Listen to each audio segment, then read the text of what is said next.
Hai, halo kawan mahasiswa, sedang apa? Saya sedang memilih-milih foto untuk saya unggah di media sosial. Saya yakin teman-teman mahasiswa semua punya media sosial kan? Nah, tapi bagaimana teman-teman mahasiswa memanfaatkan media sosial terutama untuk personal branding? Kita akan diskusikan sama-sama kali ini. Simak ya. Nah, kita akan bersama-sama ngobrol tentang bagaimana pemanfaatan media sosial untuk personal branding. Apa sebenarnya yang dimaksud dengan personal branding? Kalau kita ngobrol tentang personal branding, branding itu berasal dari kata brand yang artinya merek. Jadi personal branding adalah bagaimana proses seorang individu memerekkan dirinya sendiri. Misalnya, saya akan membuat merek diri saya menjadi dosen gaul, atau teman-teman mahasiswa ada yang akan memerekkan dirinya menjadi mahasiswa asik atau mahasiswa lucu. Nah, itu personal branding. Dan apa keuntungan kita memiliki personal branding? Yang jelas, dengan kita memiliki personal branding, maka kita membangun persepsi orang tentang kualitas diri kita. Itu yang utama. Lalu berikutnya lagi, kita juga memberitahu pada orang tentang siapa diri kita sebenarnya. Dan berikutnya lagi, kita bisa mempengaruhi orang untuk memiliki persepsi yang positif terhadap kita, dan juga kita bisa menempatkan diri kita di kompetensi apa yang ingin kita bangun. Bagaimana caranya membangun personal branding? Yang pertama, teman-teman harus membuat tagline. Tagline itu mendeskripsikan tentang diri kita. Seperti misalnya contoh, saya akan mendeskripsikan diri saya sebagai dosen yang asik.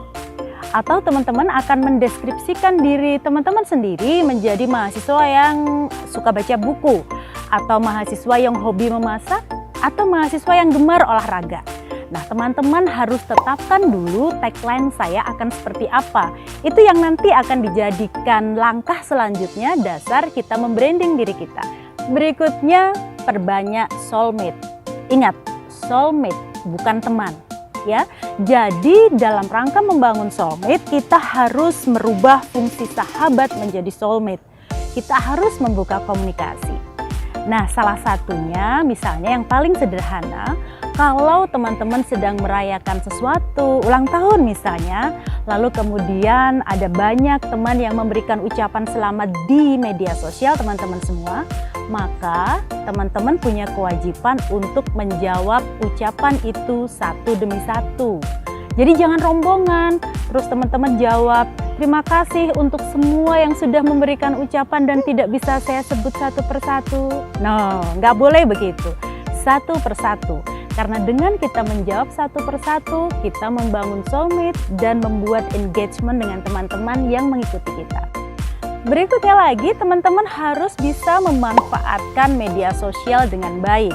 Nanti bagaimana tips memainkan media sosial kita akan bahas. Tetapi sebelumnya, satu hal yang teman-teman harus pahami, teman-teman harus melihat media sosial apa yang akan teman-teman pakai, karena masing-masing media sosial maintenance-nya berbeda. Kita mau menggunakan Facebook, menggunakan Instagram, menggunakan Line, atau menggunakan Twitter atau yang lainnya, maka teman-teman harus memanage dengan berbeda. Karena tidak bisa foto dan caption yang sama teman-teman bagi ke beberapa media sosial. Kenapa? Karena masing-masing media sosial itu memiliki karakter yang berbeda-beda. Jadi teman-teman benar-benar harus memilah foto mana yang pas untuk media sosial ini, caption apa yang pas untuk media sosial itu, dan lain sebagainya. Harus jeli ya. Nah, berikutnya teman-teman juga harus banyak explore untuk membuat konten-konten yang menarik. Jadi teman-teman harus selalu waspada kalau sedang jalan, lihat di kanan kiri sekeliling, begitu ada tempat, lokasi yang menarik, foto, posting, buat video, dan lain sebagainya. Dan sekarang sudah banyak aplikasi-aplikasi yang bisa teman-teman dapatkan untuk edit foto, untuk edit video, sehingga konten kita, postingan-postingan kita selalu menarik. Nah, sekarang saya akan berbagi pengetahuan tentang tips menggunakan media sosial. Pada saat kita menggunakan media sosial, maka ada do dan don't-nya. Jangan, apa yang tidak boleh kita lakukan di media sosial? 1. Jangan curhat masalah pribadi. Bolehlah curhat, tapi ke teman yang bisa dipercaya, ke dosen yang bisa dipercaya, atau orang-orang terdekat yang memang benar-benar teman-teman percaya. Jangan curhat masalah pribadi di media sosial. Kenapa? Karena teman-teman tidak akan pernah mendapatkan solusi di media sosial, dan nanti orang-orang di luar sana yang tidak berkepentingan dengan persoalan teman-teman justru akan tahu dan nimbrung, masalah jadi semakin besar. Yang kedua, beraktivitas dan berteman di media sosial sebenarnya tidak jauh beda dengan saat kita beraktivitas dan berteman di dunia nyata. Kita tidak boleh merendahkan orang lain, tidak boleh menghina orang lain, atau tidak boleh mengeluarkan komentar-komentar negatif untuk orang lain. Jadi, kita benar-benar harus menjaga hubungan pertemanan kita di media sosial. Dan yang terakhir, yang tidak boleh teman-teman lakukan di media sosial adalah jangan unggah foto-foto yang tidak sesuai dengan norma-norma, kaidah-kaidah, moral, dan kesusilaan di masyarakat kita. Jadi harus benar-benar pintar-pintar memilih dan memilah foto mana yang akan kita unggah. Nah, kalau tadi yang tidak boleh dilakukan di media sosial, sekarang yang harusnya teman-teman lakukan di media sosial, apa itu yang harus dilakukan? Yang pertama, seperti tadi saya sampaikan, media sosial bisa kita pakai untuk personal branding. Lalu yang kedua juga untuk berbagi informasi atau mengembangkan minat dan bakat. Kita sama-sama tahu di media sosial banyak sekali klub-klub untuk teman-teman yang misalnya suka musik, teman-teman yang suka menyanyi, teman-teman yang suka berolahraga. Kita bisa berbagi pengetahuan dan pengalaman di media sosial sesuai dengan minat, bakat, dan kemampuan kita. Manfaat berikutnya lagi yang bisa kita lakukan dengan media sosial adalah menambah jaringan.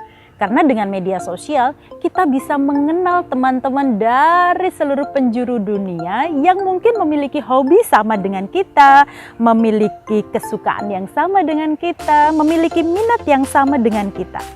Kita juga bisa mengajak mereka berkolaborasi untuk membuat sesuatu hal yang positif. Kita bisa bergabung dalam komunitas-komunitas, kelompok-kelompok yang sesuai dengan minat kita dan bisa mengembangkan bakat kita. Dan yang paling penting, di media sosial kita juga bisa memanfaatkannya untuk mendapatkan tambahan penghasilan. Nah, yang terakhir, tips dari saya bagaimana caranya membuat postingan yang menarik. Yang pertama, masukkan gambar. Jadi seperti tadi saya bilang, teman-teman harus aktif kemana-mana, handphone dan kamera siap. Jadi kalau menemukan spot-spot menarik, menemukan situasi-situasi atau suasana yang menarik, langsung abadikan. Lalu berikutnya, kalau teman-teman mau membuat postingan, jangan membuat postingan yang terlalu panjang. Cari dan pilih kata-kata yang sederhana, simple, tapi informatif. Nah, teman-teman harus berlatih untuk itu. Teman-teman juga bisa menggunakan kalimat tanya untuk menggugah engagement teman-teman yang lain.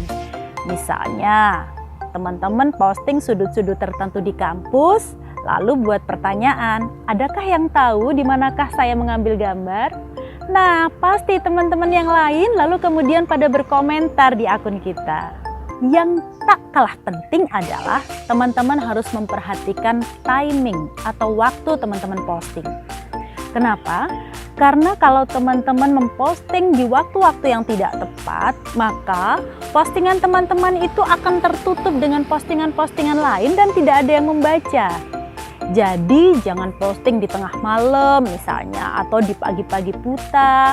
Posting di saat-saat yang efektif, misalnya jam istirahat makan siang, atau sore-sore saat banyak teman-teman yang sedang kosong waktunya dan membuka media sosial. Nah, waktu yang tepat akan membuat postingan kita efektif. Supaya postingan-postingan positif yang sudah kita buat itu menjadi tersebar ke banyak orang, nggak ada salahnya teman-teman meminta kawan-kawan untuk share postingan-postingan yang bagus itu tadi. Jadi teman-teman tinggal bilang kepada lingkungan sekitar, saya punya postingan bagus, tolong share ya. Apalagi kalau teman-teman membuat postingan-postingan yang memberikan muatan-muatan positif, mengedukasi, menginspirasi. Yakin deh, pasti banyak teman-teman yang senang untuk memposting lagi. Kalau teman-teman memang akan memainkan media sosial, maka harus aktif berkomunikasi dan aktif menjawab pertanyaan atau komen dari teman-teman lain yang masuk ke akun kita. Jadi teman-teman benar-benar harus merespon positif. Lalu pergunakan media sosial untuk mensosialisasikan atau menginformasikan hal-hal yang positif. Jangan memaki-maki di media sosial, marah-marah di media sosial, atau mengumpat teman di media sosial. Ciptakan suasana yang positif di media sosial agar media sosial yang kita miliki bisa bermanfaat bagi banyak orang. Ingat, apapun yang kita posting di media sosial itu adalah merek kita. Itu branding kita, dan di sana orang bisa tahu siapa kita sebenarnya. Nah, itu tadi obrolan kita tentang bagaimana memanfaatkan media sosial untuk personal branding. Saya yakin teman-teman semua pasti bisa memanfaatkan media sosial untuk sesuatu yang positif. Apalagi sebentar lagi akan datang mahasiswa baru UGM dan teman-teman akan menjadi role modelnya. Jadi, mari bersama-sama kita ciptakan suasana yang positif, suasana yang selalu memberikan inspirasi melalui media sosial kita. Ingat, kita harus selalu tetapkan bahwa media sosial adalah branding kita. Orang tahu siapa kita, salah satunya dari media sosial.